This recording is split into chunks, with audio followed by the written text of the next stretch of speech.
제가 월요일 날 설교 원고를 적을 때는 마음으로 다짐을 하면서 설교를 준비를 했어요.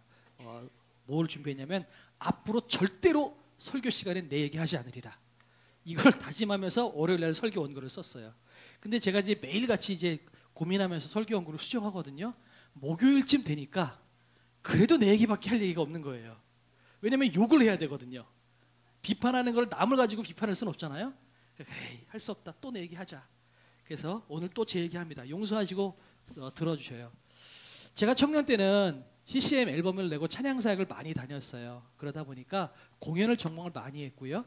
그리고 뭐 극동방송, CBS, CTS 뭐 모든 방송국마다 다 가서 TV 출연도 하고 이것저것 프로그램도 진행하고 정말 많이 했던 것 같아요. 그때 제 생각은 나는 평생 이렇게 찬양 인도하리라 이렇게 생각을 했었어요. 근데 어느 순간 목회를 해야 되겠다 그런 마음이 들고서 이 목회 찬양 사역을 줄이고 목회 사역을 집중하다 보니까 점점 저를 알아주는 사람들이 점점 줄어드는 거예요. 활동을 안 하니까 외부 사람들은 저를 모르고요. 교회 분들은 알죠. 점점 줄어들다 보니까 지금 오늘 여기까지 왔어요.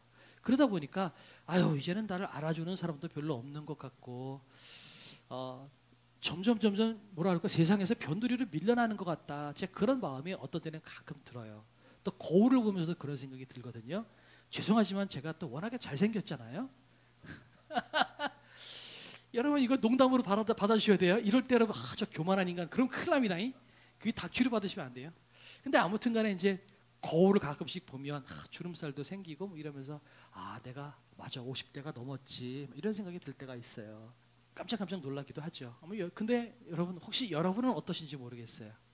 그런 생각 해보신 적 없으세요? 젊을 때는 원대한 꿈도 있고 막 역동적으로 살았는데 어느 순간에 나이가 점점 드니까 점점 나를 알아주는 사람도 없는 것 같아요. 점점 밀려나는 것 같아요. 세상에서도 뭔가 손가락질 받는 것 같고 신문이나 뉴스에 보면 우리 연세 많으신 분들 인천공항에 그렇게 많이 가신대요. 왜 그래요? 거기까지 전철비가 공짜잖아요. 그죠? 그리고 인천공항 에어컨 틀어져 있고 환경 좋잖아요. 그러니까 거기서 맨날 비행기 그냥 넋놓고 쳐다보시면서 그냥 넋두리 하시다가 하루 종일 시간 보내다가 오시는 분들이 그렇게 많대요. 그거 보면서 예산 일은 아니겠다라는 생각이 듭니다. 어르신들 전철비 공짜라고 하루 종일 전철 타고 천안까지 내려갔다가 올라오신대요. 이런 얘기 듣다 보면 남의 얘기는 아닌 것 같다. 혹시 그런 생각 여러분 해보신 적 없으세요? 나도 옛날에는 쌩쌩했는데 점점 밀려나네. 점점 세상에서 내 이름이 잊혀지네. 몸은 점점 아파지고요. 점점 사람들이 나를 피하는 것 같고 그런 느낌이 들 때마다 서럽죠.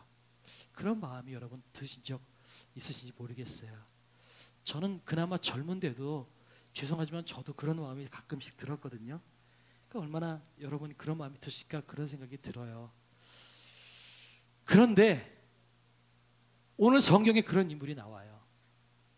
한때는 왕족의 자손이었지만 어느 순간 밀려나서 세상에서 잊혀진 성경의 인물이 나옵니다.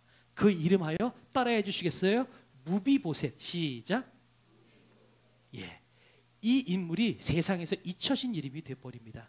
그런데 그 잊혀진 이름을 어떻게 하나님께서 사용하시는지 오늘 본문을 통해서 보면서 또 오늘 하나님께서 우리에게 무슨 말씀을 하기 원하시는지를 우리가 한번 나눠보려고 합니다. 자, 본론을 보면 다윗의 성경에서 보면요, 이 다윗은 가끔 인간 다윗은 부족함도 있고 연약함도 있어요. 그래서 인간의 모습을 보여주기도 합니다. 우리가 이만큼 부족하고 연약하다는 걸 보여주기도 하죠. 그런데 이 다윗의 행동을 보면서 성경은 그리스도를 예표할 때가 되게 많아요. 그래서 가끔 다윗을 보면서 하나님의 마음이 이거겠구나, 그리스도께서 이렇게 하시겠구나 라고 하는 것을 우리가 볼 때가 있다라는 거죠. 그래서 오늘 다윗의 삶을 보면서는 우리가 하나님의 마음을 우리가 캐치해낼 수 있으면 참 좋겠어요. 그래서 수치를 거두시는 하나님입니다. 첫 번째, 그 하나님은 어떤 하나님이실까? 하나님은 언약을 기억하신다는 거예요. 하나님은 언약을 기억하십니다. 1절 같이 한번 읽어볼까요? 시작. 다윗이 이르되 사울의 집에 아직도 남은 사람이 있느냐? 내가 요나단으로 말미암아 그 사람에게 은총을 베풀리라 하니라. 아멘. 지금 다윗이 지금 왕이 됐을 때 지금 이때는 어떤 때냐면 아직 왕으로서의 자리가 곤고히 세워진 시간은 아니에요.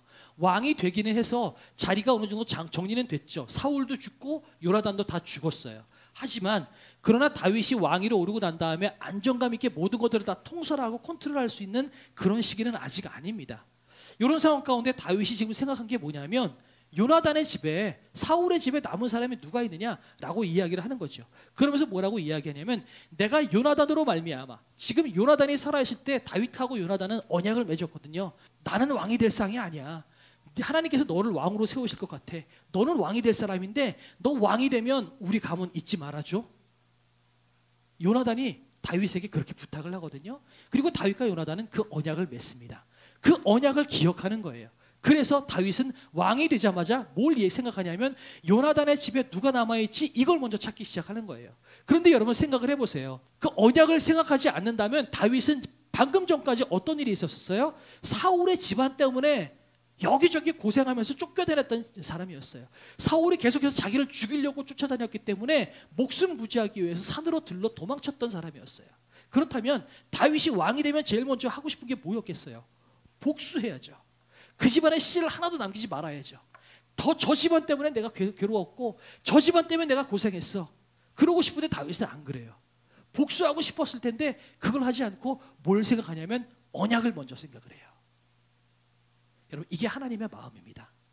하나님은 언약을 생각합니다. 우리는 하나님과의 맺은 언약을 너무나 자주 까먹어요.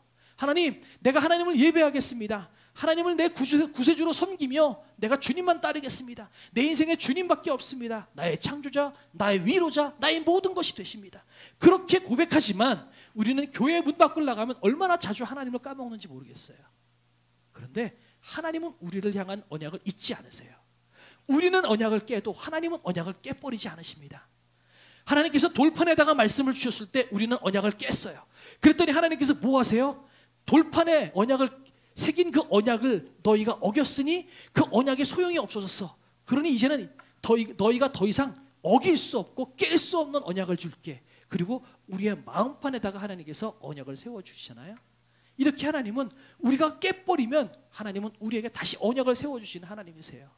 결혼했어요. 남자와 여자가 평생 같이 섬기겠노라고, 신실하게 서로를 사랑하겠노라고 결혼했어요. 그런데 어느 순간 남자가 아니면 여자가 다른 남자나 다른 여자에게 눈을 돌리기 시작해요. 그러면 그것을 배우자를 바라보는 그 남편이나 아내의 마음이 어떻겠어요? 찢어지게 아프겠죠. 지금 같으면 뭐 하겠어요? 법정으로 가야 되겠죠. 그런데 하나님은 어떻게 해요? 네가 다른 남자와 다른 여자를 생각했다면 그래도 나는 너를 사랑해서 나를 더 가까이, 너에게 가까이 다가갈게. 하나님은 이렇게 말씀하시는 하나님이라는 거예요. 이게 하나님이에요. 하나님은 언약을 잊지 않으세요. 우리는 언약을 잊어버려도 하나님은 언약을 잊지 않으시는 하나님이십니다. 또한 이 다윗의 삶을 통해서 깨닫게 되는 게 뭐냐면, 다윗은 지나간 인생을 돌이켜 봤을 때 내 인생은 괴로움과 눈물투성이었어. 사울 때문에 내 인생은 도망다니는 인생이었어. 자기 인생을 반추해 봤을 때 그런 이야기가 먼저 나올 수 있을 것 같은데, 다윗은 제일 먼저 무슨 얘기하냐면 그 사람에게 은총을 베풀리라. 다윗은 지나간 삶을 은혜와 은총으로 해석하고 있어요. 여러분, 이게 믿음의 사람의 모습입니다. 신앙이 뭘까요? 믿음이 뭘까요? 저는 신앙생활이라는 건요, 과거를 해석하는 능력이라고 생각이 듭니다. 여러 가지 용어를 이야기할 수 있겠지만 그 중에 하나가 이겁니다. 뭐냐면 똑같이 지나간 삶을 해석했을 때 믿음의 사람은 그것을 하나님으로 해석하는 거예요. 하나님으로 해석하고 하나님의 은혜로 해석하는 겁니다. 와, 지나간 시간엔 내가 사업이 망했어. 나는 지질이 복도 없는 놈이야. 이렇게 해석하는 것이 아니라, 믿음이 있는 사람이라면 지나간 시간 내가 사업이 망했지.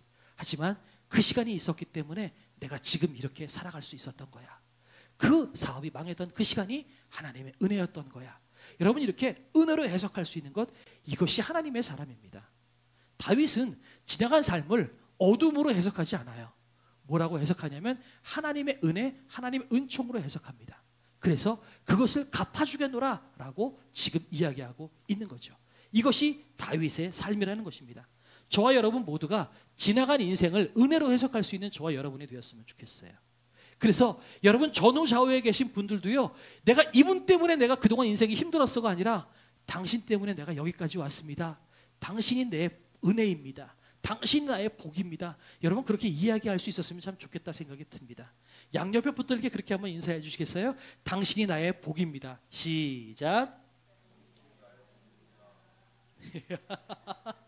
그렇게 공감이 안 되시나 봐요.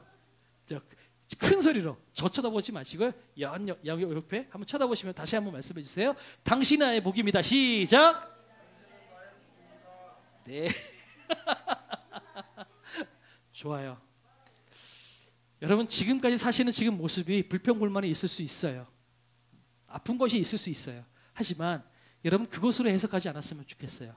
하나님의 사람이라면 그것도 은혜로 해석할 수 있었으면 참 좋겠다 생각이 듭니다. 제가 목 디스크가 와가지고 지금 한두 달째 목이 해결이 안 돼요. 일주일 내내 여러분 수영장에 있었거든요. 수영장에 있었어요. 이건 설교 내용과 관계없지만 1분만 말씀드릴게요. 갑자기 휴가를 결정하고요. 갑자기 이틀 전에 어디 갈까? 그래가지고 결정하다가 베트남을 가자. 이틀 전에. 여러분 저는 그렇게 할 수 있거든요.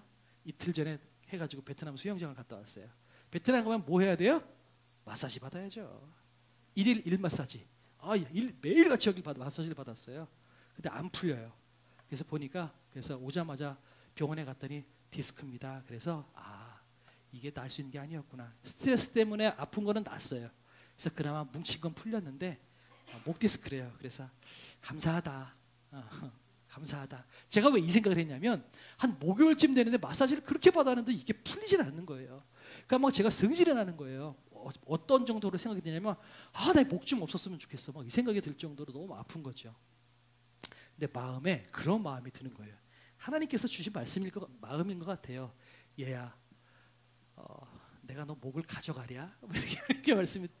근데 그 말씀을 딱 들은 순간 맞다. 내가 살아있으니까 아프고 살아있으니까 불평도 하고 있는 거 아니에요? 죽으면 이것도 못하는 거 아니에요? 그래서 그 순간 내가 하나님 아파도 좋으니까 좀 더 있겠습니다. 목요일날 그 말씀을 속으로 기도를 했어요. 하나님 좀 더 있을게요. 목 아파도 괜찮습니다. 그런 생각을 하면서 하나님 아프게 하셔서 감사합니다. 까짓 거 뭐 앞으로 뭐 30년 40년 까짓 거 좀 아프게 살죠. 뭐 까짓 거 그래도 살아있으면 좋습니다. 그렇게 기도하니까 목 아픈 것도 감사가 되더라고요. 부족하지만 이렇게 우리의 삶을 감사로 해석할 수 있는 게 이게 믿음의 사람의 모습이라는 거죠. 다윗이 그랬던 것 같아요. 그래서 아들을 찾아가지고 내가 은혜를 베풀겠다라고 이야기를 하는 거죠. 근데 3, 4절 한번 읽어볼까요? 시작. 왕이 이르되 사울의 집에 아직도 남은 사람이 없느냐? 내가 그 사람에게 하나님의 은총을 베풀고자 하노라 하니 시바가 왕께 아뢰되 요나단의 아들 하나가 있는데 다리 저는 자니이다 하니라. 4절 시작.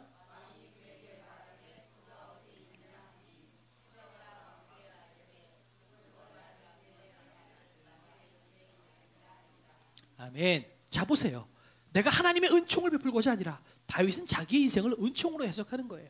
저와 여러분 지나간 인생에 모두 다 하나님의 은혜여라고 고백할 수 있는 믿음의 사람이 되기를 주님의 이름으로 축복합니다. 아멘이시죠? 망한 것도 하나님의 은혜고요. 여러분은 잘못된 것도 하나님의 은혜고요. 지나간 시간 눈물 흘리고 상처 입었던 것도 하나님의 은혜라고 여러분 고백하시는 저와 여러분이 되었으면 좋겠습니다. 아멘이죠? 그런데 시바라는 사람은 사울의 몸종이었어요. 그러면 사울의 종이었으면 그 집안에 있는 자손들은 다 시바 입장에서 봤을 때 뭐예요? 주인이죠. 존댓말을 해야 돼요. 근데 그 시바가 뭐라고 이야기하냐면 다리 저는 자니이다. 이름을 얘기 안 해요. 여기 누구 하나 있는데 다리 절어요. 지금도 그런 정서가 남아있긴 하지만 이 당시에 장애인은요, 여러분 세상에서 취급받지 못해요. 왜냐하면 왜 장애가 걸렸을까요? 하나님께 벌받아서. 왜 장애가 걸렸을까요? 저주받은 인생이라. 여러분 이런 정서가 팽배했기 때문에 아무리 자기 주인이라 할지라도 장애를 가졌다? 그러면 인간 대접을 못 받는 거죠. 그러니까 무비보셋이라는 엄연한 이름이 있음에도 불구하고 저기 이제 누가 있는데요? 다리 절어요. 이 정도로 이야기를 합니다.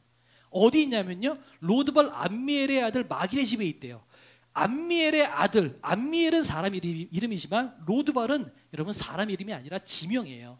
어떤 지명이냐면 로드발이라는 뜻은 뭐냐면요, 목초가 없다, 황무지다라고 하는 의미가 로드발이에요. 그러니까 이게 어디냐면 요단 동편에 있는 황무지를 이야기하는 거예요. 보통 죄수들이나 아니면 도망치려고 하는 사람들이나 아니면 자기를 숨기려고 하는 사람들은 어디로 가냐면 요단 동편의 황무지로 가요. 다윗도 자기 아들 압살롬을 피해가지고 숨을 때 어디로 가냐면 요단 동편 황무지로 가 숨거든요. 그만큼 요단 동편은, 황무지는 그렇게 숨으려고 하는 사람들, 그러니까 도망치려고 하는 사람들, 이런 사람들이 많이 가는 거예요. 그러니까 로드발 암미엘의 아들 마길의 집에 숨어 있는 거예요. 이 사람은 사울의 손자예요. 요나단의 아들이니까 사울의 손자입니다. 그렇다면 왕족이에요. 왕의 손자이긴 하지만, 왕족이긴 하지만 지금은 자기의 아버지와 할아버지가 다 죽고 자기는 목숨 부지하기 위해서 도망쳐서 숨어 있는 거예요. 생각해 보세요. 자기 할아버지 사울이 다윗을 죽이려고 그렇게 쫓아다녔는데 사울은 죽었고 다윗은 왕이 됐어요. 그러면 무비보셋 입장에서는 어떤 생각이 들겠어요? 야, 다윗이 왕이 됐으니 제일 먼저 할 것은 나를 찾아서 죽이겠구나. 얼마나 하루하루가 숨죽이는 삶이겠어요. 그러니까 이름도 숨기고 황무지 가운데 어느 누구도 알지 못하는 그곳에 숨어가지고 살고 있는 겁니다. 목숨 부지하고 살고 있는 거죠. 그런 것을 지금 이야기하고 있는 거예요. 그런데 두 번째, 하나님은 두려움 대신 은혜를 주십니다. 시작. 네, 6절 볼까요? 사울의 손자 요나단의 아들 무비보셋이 다윗에게 나와 그 앞에 엎드려 절하매 다윗이 이르되 무비보셋이여 하니 그가 이르되 보소서 당신의 종이니이다 하니라.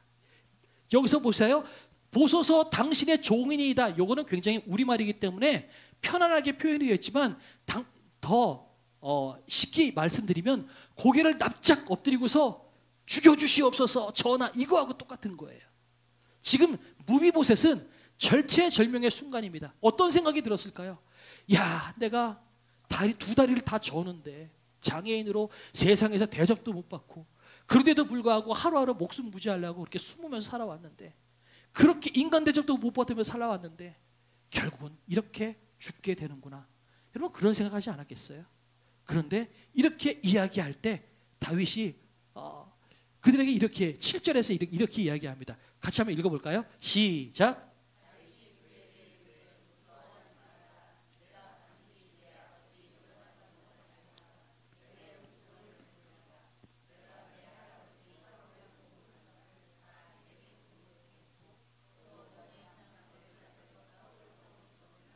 아멘.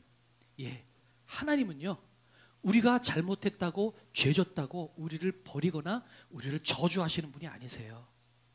하나님은 언제나 우리를 용서하시고 우리를 안아주시는 분이시라는 사실을 여러분이 기억하셨으면 좋겠습니다. 하나님은 우리를 두렵게 하시는 분이 아니세요. 하나님을 믿지 않는 사람들에게는 하나님은 두려움의 존재일지 모르겠어요. 그러나 예수 그리스도를 믿고 그리스도인이 된 우리에게 하나님은 두려움의 존재가 아니라 은혜의 존재라는 사실을 여러분 믿으시기 바랍니다. 어떤 목사님이 그런 일을 했대요. 총괄원 목사라고 되게 친한 목사님인데, 그 목사님이 밖에 나가서 막 사역을 하고 돌아왔는데 그 딸내미가 크레파스로 옆에 벽지를 쫙 거놓고 낙서를 이만큼을 해놨대요. 근데 아빠가 딱 들어오니까 이 딸내미가 뭘 했냐면 아빠한테 얻어맞고 욕먹을 게 두려우니까 아빠 미안해요, 잘못했어요, 싹싹 빌고 울더래요. 근데 그 목사님의 그 딸내미를 보고서 어떤 생각이 들었을까요? 나는 딸내미를 사랑하는데, 나는 얘를 벌줄 생각이 없는데 얘는 나를 무서워하는구나 라는 마음이 들어서 마음이 아팠대요. 그래서 그 딸내미를 안아주고 내가 너를 사랑한다 이렇게 얘기를 했대요. 그 딸내미가 지금 이제 결혼을 앞두고 있는데, 아무튼 그게 아버지의 마음 아니겠어요? 하나님은요, 당신이 사랑하는 자식, 때로는 엇나간 길을 갈 때 바른 길로 인도하기 위해서 때로는 매를 들기도 하지만, 하나님께서 진짜 원하시는 건 우리를 두렵게 하시는 것이 아니라 우리에게 은혜를 주시는 하나님이시라는 사실을 믿으시기 바랍니다. 무비보셋은 내 인생은 죽었구나라고 생각했지만 다윗은 뭐라고 이야기해요? 두려워하지 말아라. 내가 그 은혜를 갚아주겠다. 네 할아버지 사울의 땅도 다 너에게 주겠다. 다윗은 요나단과의 관계뿐만 아니라 사울과의 관계까지도 다윗은 저주라고 생각하지 않아요. 다 네 거다라고 이야기를 합니다. 더 기가 막힌 거는요, 8절에 이렇게 이야기합니다. 7절에 다윗이 내가 너를 다 회복시켜줄게 라고 이야기했을 때 이 무비보셋은 뭐라고 이야기하냐면 그가 절하여 이르되 이 종이 무엇이기에 왕께서 죽은 개 같은 나를 돌보시나이까 이렇게 이야기합니다. 죽은 개 같은 나를. 그런데요 이게 원어 성경으로 보면요 이렇게 돼 있어요. 저 같은 죽은 개를 돌보십니까? 뉘앙스가 다르죠. 죽은 개 같은은 나를 개 같다고 표현하는 거지만 실제 원문은 뭐냐면 나는 이미 죽은 개입니다 라고 표현하는 거예요. 여러분 로드킬 아시죠? 고속도로 다니다가 여러분 고양이나 강아지 차에 치여가지고 죽은 시신들 한번 보세요. 얼마나 징그러워요. 쳐다도 보기 싫죠. 그런데 그렇게 차에 치여서 유혈이 낭자한 여러분 그 처참한 그 시신을 하나님께서는 거두셔서 살려주시는 하나님이시라는 거예요. 무비보셋은 이렇게 이야기합니다. 나는 죽은 개입니다. 근데 하나님은 그렇게 말씀하지 않으세요. 아니 너는 죽은 개가 아니라 너는 왕의 자녀야. 너는 이 땅을 가질 자격이 있고 너는 나랑 같이 밥을 먹을 자격이 있어. 하나님이 우리에게 말씀하세요. 우리는 죄악에 찌들어서 실수하고 낭망하고 마음 아파해서 맨날 쓰러지고 넘어지니까 나는 개 같은 인생 같아. 나는 세상에서 변두리 같은 인생 같아. 나는 쓸모없는 인생 같아 라고 생각할지 모르지만 하나님은 뭐라고 말씀하시냐면 아니 너는 소중한 존재야. 너는 왕의 자녀야. 나는 너를 포기하지 않아. 이게 하나님께서 우리에게 하시는 말씀이라는 것입니다. 혹시 우리의 인생이 이미 죽은 개같이 보이십니까? 세상에서 세상 사람들이 여러분을 피하십니까? 걱정하지 마세요. 물론 세상 사람들은 피할 수 있어요. 하나님은 여러분을 피하지 않으세요. 하나님은 여러분을 거두셔서 여러분을 왕의 자리에 앉히십니다. 이게 하나님의 마음이라는 것을 우리가 믿으셨으면 참 좋겠다라는 생각이 듭니다. 그래서 세 번째, 하나님은 수치를 존귀로 바꾸십니다. 따라해 주시겠어요? 하나님은 수치를 존귀로 바꾸신다. 시작. 11절 같이 한번 읽겠습니다. 시작.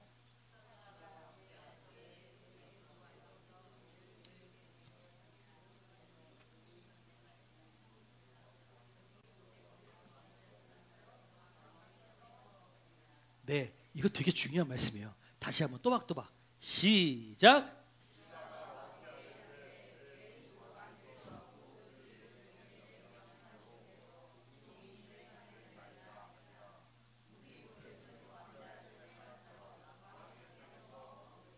아멘. 무비보셋이 누구처럼요? 왕자 중 하나처럼. 이건 방금 전까지 무비보셋은 로드발 암미엘의 집에서 두 다리를 잃어버린 두 다리를 절고 있는 장애인으로 손가락질 받으며 살아왔어요. 이름도 감추고 살았어요.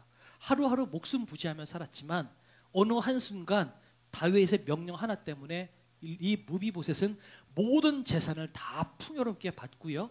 왕의 자리에서 왕이랑 같이 밥을 먹는 그런 존재가 되었습니다. 수치스러운 존재였어요. 세상 사람들이 손가락질하는 존재였어요. 하루하루 살기 버거운 존재였습니다. 그러나 다윗이 그 삶을 회복시켰던 것처럼 하나님은 저와 여러분의 인생을 회복시키시는 하나님이시라는 사실을 여러분 믿으시기를 주님의 이름으로 축복합니다. 믿으시죠? 그래서 이 시점에서 여러분 무비보셋의 이름이 뜻이 뭘까요? 이 무비보셋의 이름의 뜻은요, 수치를 없애다, 우상에서 해방되다라는 의미예요. 무비보셋의 이름 안에 그의 삶이 들어가 있어요. 이 무비보셋의 이름 안에는 무비보셋이라는 한 인간의 인생이 들어가기도 했지만 또 한편으로는 이스라엘 전체의 역사가 들어가 있습니다. 이스라엘은 하나님께서 사랑하시는 하나님의 백성들은 맨날 우상 숭배해서 우상에 찌들려 살고 항상 거지처럼 살았던 존재예요. 그런데 그런 이스라엘 백성들을 하나님께서 어떻게 하신다고요? 벌하시지 않고 멸하시지 않고 하나님께서 부르셔서 수치를 없애 주시고 왕의 자녀로 살게 회복시켜 주신다고 하나님께서 말씀하시는 것이 이 무비보셋의 삶이라는 겁니다. 동일하게 이 무비보셋 역시 죽을 수밖에 없는 인생이었지만 다윗이 살리셔서 회복시키시는 것처럼 오늘 저와 여러분에게도 동일하게 하나님께서 역사하시는 겁니다. 우리는 하나님의 은혜가 아니면 당장 오늘이라도 죽을 수밖에 없는 존재예요. 하지만 하나님께서 우리를 포기하지 않으세요. 그리고 우리 가운데 있는 수치와 우리 안에는 근심과 우리 안에는 그 모든 문제를 주님께서 해결시켜 주셔서 우리를 왕의 자리에 반드시 앉히시는 하나님이시라는 것을 여러분 믿으시기 바랍니다. 이미 예수 그리스도께서 죽으시고 부활하셔서 우리의 모든 죄악을 가져가셨어요. 그렇기 때문에 이미 저와 여러분은 어디에 있다고요? 왕의 자리에 앉은 자라는 것을 여러분 믿으시기 바랍니다. 세상 사람들은 우리를 손가락질할지 모르겠어요. 어쩌면 여러분 손가락질 당할 수 있을지 모르겠어요. 아우, 저 주름살 나신 분, 저 냄새 나시는 노인분. 여러분, 세상 사람들은 우리를 그렇게 할 수 있어요. 그러나 하나님은 우리를 향해서 뭐라고 말씀하시냐고요? 너는 왕이야. 세상 사람들이 뭐라고 그래도 너는 존귀한 내 자녀다. 하나님께서 우리에게 그렇게 말씀하신다는 하나님의 말씀을 여러분 기억하시기 바랍니다. 물론 제가 참 이 부분, 이 말씀을 준비하면서 제가 송구한 것이 있어요. 이번에 제가 읽은 책 중에 부흥하는 교회, 쇠퇴하는 교회라는 책을 읽었을 때도 그랬고, 예전에 제가 그 오무 교회가 온다라는 책을 읽었을 때도 그랬고요. 앞으로 교회가 부흥하고 살기 위해서 필요한 것이 뭐냐면요, MZ세대, 3040 세대. 3040대가 허리기 때문에 이 3040이 없는 교회는 쇠퇴한다. 이 그 책이 얘기하는 거거든요. 그렇기 때문에 저도 시선을 3040에다가 자꾸 두고 청년들이 모아줘야 된다, 젊은 분들이 와야 된다 자꾸 말씀을 드리기는 해요. 그런데 그렇게 자꾸 말씀드리다 보니까 저도 모르게 우리 교회 성도님들 약간 소외감 느낄 수 있겠다, 상처받을 수 있겠다, 그런 마음이 생각이 들어요. 그래서 그런 부분에 대해서는 제가 여러분께 양해를 구합니다. 왜냐하면 저는 이 교회 부흥을 위해서 자꾸 고민하다 보니까 자꾸 다음 세대에 자꾸 신경을 쓸 수밖에 없어요. 그러나 제가 신경을 쓰고 마음을 쓰되 여기 계신 여러분이 제가 잊지 않고 있다는 것, 새벽마다 제가 여러분들을 위해 항상 기도하고 있다는 걸 여러분 기억해 주시면 좋겠어요. 그래서 다시 한번 알고는 있지만 그럼에도 불구하고 다시 한번 오늘 이 설교를 준비하면서 여러분께 사과를 드렸으면 좋겠어요. 혹시 상처 입으신 분들이 계시다면 용서를 구합니다. 제가 그 마음이 아니라는 걸 여러분 믿어주셨으면 좋겠어요. 저는 교회의 미래와 하나님의 나라를 자꾸 생각하다 보니까 자꾸 열심히 일하시는 분들을 소외시키는 것 같은 느낌이 들 것 같다 생각이 들어서 제가 정말 잘못했습니다. 용서를 구하고요. 양해해 주시면 정말 감사하겠어요. 그러나 정말 기도하고 있어요. 아침마다 기도하니까 여러분 그건 믿어주셨으면 참 좋겠어요. 자, 여러분, 무비보셋은요, 두 발이 불편한 사람이었지만 두 발이 불편하다는 것 때문에 그의 가치가 변하지 않아요. 두 발은 불편했지만 무비보셋은 왕의 자녀로 대우를 받습니다. 왜요? 다윗이 선포했기 때문에 그렇죠. 그렇다면 이것을 우리의 삶으로 한번 적용해 볼까요? 우리의 주름살진 외모가, 또 우리의 그 잊혀지는 세상에서 밀려나는 것 같은 우리의 존재감이, 또 점점 고장나는 것 같은 우리의 육신이 우리의 가치를 결정하지 않습니다. 우리의 가치는 무엇으로 결정난다고요? 하나님의 말씀. 하나님의 말씀으로 우리의 가치는 결정납니다. 하나님은 우리에게 말씀하십니다. 너는 소중한 존재다. 나는 너를 잊지 않았다. 여전히 너는 내 아들이고 여전히 너는 내 딸이다.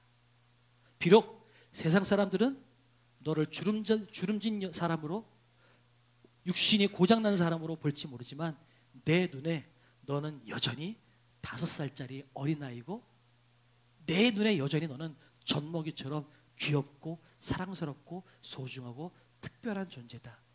이것이 하나님께서 오늘 저와 여러분에게 하시는 말씀입니다. 하나님의 말씀을 붙잡고 여러분 일어나셨으면 좋겠습니다.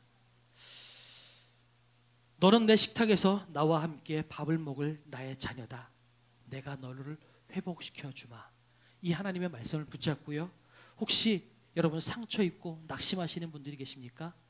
어떤 상황 가운데에서도 여러분 낙심을 이겨내시기를 주님의 이름으로 부탁드립니다. 그리고 은혜의 하나님께 나가십시오.